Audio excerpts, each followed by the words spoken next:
আছে ৰাতি 9টালৈকে পাঠদান হয় ইয়াতে আপোনালোকেতো গম পাই নতুনকৈ হৈছে আপোনালোকৰ যদি ল'ৰা ছোৱালী থাকে তেনেহ'লে দিব পাৰে বহুত ধুনীয়া স্কুল হয় স্কুলটো কোনে মেইনটেইন কৰি আছে ইয়াৰ লগত কথা পাতি স্কুলটো যোনে মেইনটেইন কৰি আছে ইয়াৰ নাম হ'ল মুছাফিৰুল হক মুছাফিৰুল ডাঙৰীয়াৰ লগত কথা পাতি আপোনালোকক স্বাগতম জনাইছোঁ মই আজি এখন ঠাইত আহি উপস্থিত হৈছোঁ স্কাইলাইন পাব্লিক স্কুলত উপস্থিত হৈছোঁ ইয়াতে কিবা প্ৰগ্ৰাম চলি আছে ব্লগ ভিতৰলৈ যাম এতিয়া ব্লগ বহুত আল্টিমেট বস্তু লাগিছে ল'ৰা ছোৱালী চাক বহুত খেল ধেমালি এইবিলাক এইটো অফিচ চাক কিমান লেপটপ চেপটপ ৰখা আছে আৰু ভিতৰৰ ফালে আপোনালোকে আহি থাকক যাই থাকক তেনেকুৱা বস্তু ইয়াতে চাহ তাহ খাই কিবা কাপ চাপ ৰাখিছে আৰু ভিতৰৰ ফালে যাওক ধুনীয়া লাগিছে চাক আপোনালোকে দৃশ্য কিমান ধুনীয়া ওপৰত লাইট দিছে লাইটকেইটা বহুত ধুনীয়া লাগে চাক কিমান আল্টিমেট বনাইছে বহুত খৰচ হৈছে সিহঁতৰ চাগে বহুত কষ্ট কৰিছে কষ্টৰ পিছত এনেকুৱা এটা স্কুল গঢ় ল'ব পাৰিছে আমাৰ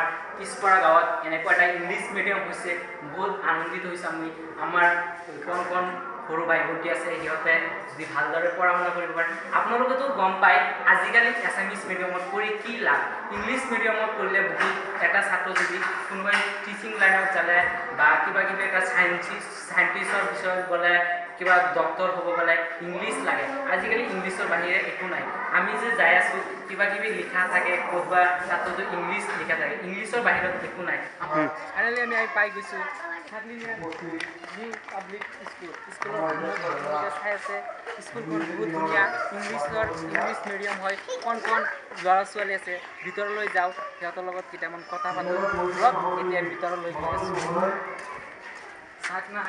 পিঠা কাটিছে আমি আগতে আহি গৈছোঁ এইটো সেইফালে যাম সেইফালে পুৰা ধুনীয়া লাগিছে ভিডিঅ' আপোনালোকে বস্তু কমেণ্ট কৰি জনাব আজি এনেকুৱা এটা ভিডিঅ' হ'বলৈ গৈ আছে বহুত ইণ্টাৰেষ্টিং ভিডিঅ' আপোনালোকে চাই থাকক ভালদৰে এইটো অফিচ চাক কিমান লেপটপ চেপটপ ৰখা আছে আৰু ভিতৰৰ ফালে আপোনালোকে আহি থাকক যাই থাকক তেনেকুৱা বস্তু ইয়াতে চাহ তাহ খাই কিবা কাপ চাপ ৰাখিছে আৰু ভিতৰৰ ফালে যাওক ধুনীয়া লাগিছে চাক আপোনালোকে দৃশ্য কিমান ধুনীয়া ওপৰত লাইট দিছে লাইটকেইটা বহুত ধুনীয়া লাগে চাক কিমান আল্টিমেট বনাইছে বহুত খৰচ হৈছে সিহঁতৰ চাগে বহুত কষ্ট কৰিছে কষ্টৰ পিছত এনেকুৱা এটা স্কুল গঢ় ল'ব পাৰিছে আমাৰ পিছপৰা গাঁৱত এনেকুৱা এটা ইংলিছ মিডিয়াম হৈছে বহুত আনন্দিত হৈছোঁ আমি আমাৰ কণ সৰু ভাই ভণ্টি আছে সিহঁতে যদি ভালদৰে পঢ়া শুনা কৰিব পাৰে আপোনালোকেতো গম পায় আজিকালি এছামিছ মিডিয়ামত পঢ়ি কি লাভ ইংলিছ মিডিয়ামত পঢ়িলে বহুত এটা ছাত্ৰ যদি কোনোবাই টিচিং লাইনত যালে বা কিবা কিবি এটা চাইণ্টিষ্টৰ বিষয়ত গ'লে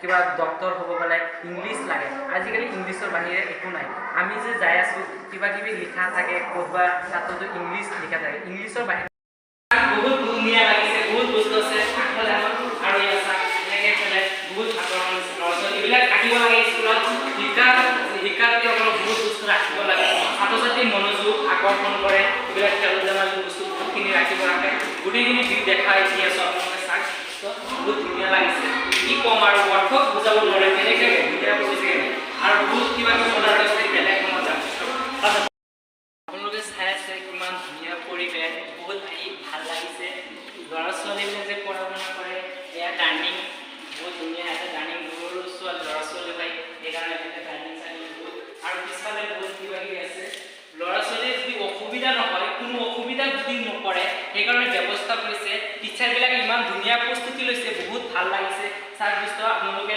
কিমান ধুনীয়াকৈ চকী আছে বহুত বেঞ্চ আছে বেছি ওখ দিলে ল'ৰা ছোৱালী ভালদৰে পঢ়া শুনা কৰিব নোৱাৰে লিখিব নোৱাৰে সেইকাৰণে মই অলপ বহি আমি টেষ্ট কৰি দেখাই আছোঁ এই চাওক বহুত ধুনীয়া এনেকৈ লিখি থাকিব যেতিয়া বহুত মনোযোগ আহিব বহুত কিবা কিবি বস্তু চালে বহুত ধুনীয়া লাগে এই ভিডিঅ'টো আপোনালোকে চাই অলপ কিবা কিবি বুজি পাব যদি আপোনালোকৰ যদি ল'ৰা ছোৱালী আছে ইংলিছ মিডিয়ামত দিয়ক যদি ভৱিষ্যতে যদি ভাল হয় আজিকালি যিবিলাক এছামিছ মিডিয়ামৰ টিচাৰবিলাক আছে সেইবিলাকে ভাবে আমাৰ ল'ৰা ছোৱালীবিলাক বহুত উন্নত দিশত যাক বহুত ভাল হওক সেইকাৰণে ইংলিছ মিডিয়ামত দিয়ে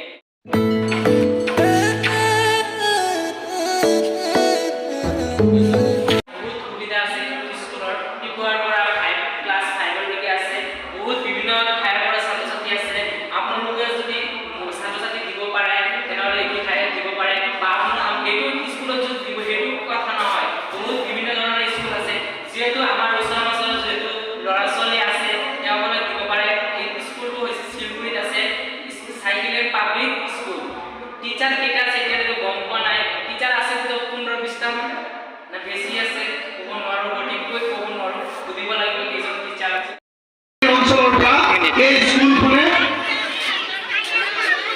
নতুন ইতিহাস দিব, নতুন বাৰ্তা দিব, নতুন দিগন্ত আনিব, নতুন আশা আনিব, নতুন পৰিৱৰ্তন আনিব। মই তাকেই কওঁ, পুনৰবাৰ মুছাফিৰুল্লাহকে ধৰি বিদ্যালয় পৰিচালনা সমিতিৰ আটাইকে ধন্যবাদ জনাই মোৰ বক্তব্য ইয়াতে সামৰণি মাৰিলোঁ। জানে আপোনালোকে এনেকুৱা ভিডিঅ' দিবলৈ গৈছোঁ। চ' আজি সদায়তো মোবাইলেৰে ভিডিঅ' কৰোঁ, আপোনালোকে পাৰফৰ্মেঞ্চ কেনেকুৱা পায় গম নাপাওঁ। আজি সম্পূৰ্ণ কেমেৰাৰে ভিডিঅ' কৰিছোঁ। এতিয়া যিহেতু আমি মোবাইলেৰে ভিডিঅ' কৰি আছোঁ আৰু চ' স্পেচিয়েলি আজিতো বহুত ঠাইত ঘূৰিলোঁ, বহুত ভাল লাগিল, বহুত জাগাত গ'লোঁ, স্কুলটো চালোঁ, নতুনকৈ অপেনিং কৰিছে আৰু কিবা ফাংচন হ'লে স্কুলটো। আৰু চ' এতিয়া আমাৰ ৰমজান মাহ চলি আছে, ৰমজান মাহৰ কি প্ৰস্তুতি চলি আছে, কিবা মায়ে ইফতাৰী বনাইছে আপোনালোকক দেখাম। ময়ো ৰোজা ৰাখোঁ, আমাৰ ঘৰত 4জন মানুহে ৰোজা ৰাখে, দেউতা, মা, মই আৰু সৰু ভাইটি 4জন মানুহে ৰোজা ৰাখে। ৰোজা ৰাখিলে এতিয়াতো দেউতা ঘৰত নাই, আছে মাত্ৰ মই আৰু মোৰ মা আৰু মোৰ ভাইটি, গোটেই কেইজন মানুহ আছে, গোটেইকেইটা দেখাম। ভিডিঅ' বনাই আছোঁ, মোক চাই মোৰ সৰু ভাইটি আহিছে, ইয়াক সুধিম ৰোজা ৰাখিছে কেনেকুৱা লাগিছে। আজিলৈকে 3টা ৰোজা গুচি গৈছে, লাগাই নাই, এনেকৈ একমাহ কেনেকৈ গুচি যাব গম নাপাম। এই মোৰ সৰু ভাইটি আছে, ইয়াৰ লগত কথা পাতোঁ। ভালে আছে ন? অঁ ভালে আছোঁ। আসসালামু আলাইকুম আপোনালোককো। আপোনালোকে যোনে যোনে ৰোজা ৰাখিছে হয়তো বহুত কষ্ট লাগিব পাৰে, মোৰো অলপ লাগিছে, কিয়নো মই সৰু আৰু আপোনালোকে ডাঙৰো হ'ব পাৰে। যোনে ভিডিঅ' চাই মোৰ দাদা, সিও বুজি পাব মই কি ক'ব খুজি আছোঁ। মানে 30টা ৰোজা ৰখাটো ধেমালি কথা নহয়। আৰু তুমি চ' মানুহক কি ক'বা, ইছলাম ধৰ্মাৱলম্বীসকলক ৰোজাৰ বিষয়ে বা ৰোজাৰ কাৰণে কি ক'বা? মই এইটোৱেই ক'ম ইছলাম ধৰ্মীয় লোকসকলক, আপোনালোকে ৰোজা ৰাখক, নামাজ পঢ়ক। অকল ৰোজা ৰাখিলেই নহ'ব, নামাজ পঢ়িব লাগিব। হেপী ৰমজান মোবাৰক। আৰু মোৰ ফালৰ পৰা আপোনালোকক হেপী ৰমজান মোবাৰক থাকিল। এইখিনি আছিল মোৰ বক্তব্য। শুনিলে এই সৰু এটা ভাইটো ৰোজা ৰাখিছে, যিহেতু ৰোজা যিসকলে নাৰাখে ৰাখিব লাগে। এইটো বছৰ তাৰমানে কি এইটো আছে, এইবাৰ আমি পাইছোঁ, যোৱা বছৰ পাবও নোৱাৰোঁ। কি ভাগ্য, কি লিখা আছে মই নাজানো, কোনোবাও নাজানে কেতিয়া মৃত্যু হয় সেইটো নাজানে। সেইকাৰণে যিটো বস্তু আহি থাকিব সেইটোক চান্সটো এৰিব নালাগে, চান্সটো ধৰিব লাগে, আঁতৰত ধৰি ৰাখিব লাগে।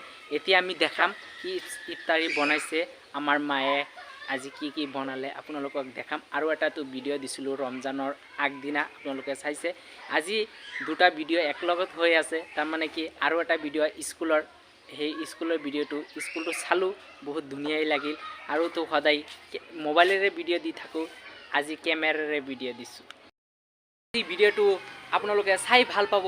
ভিডিঅ'টো ভাল লাগিলে লাইক কৰিব আৰু শ্বেয়াৰ কৰিব আৰু ছাবস্ক্ৰাইব কৰিবলৈ নাপাহৰিব। আৰু লগতে এটা কথা, আপোনালোকে সদায় মৰম, ভাল পোৱা আৰু আশীৰ্বাদ দি যাই থাকিব, যে আগন্তুক দিনত আৰু ভাল ব্লগ ভিডিঅ' দি যাই থাকোঁ। জয় আই অসম। লগ পাম নতুন জেগা, নতুন ঠাইলৈ। সেইকাৰণে আপোনালোকে ভাল থাকক, সুস্থ থাকক। Tata, bye bye.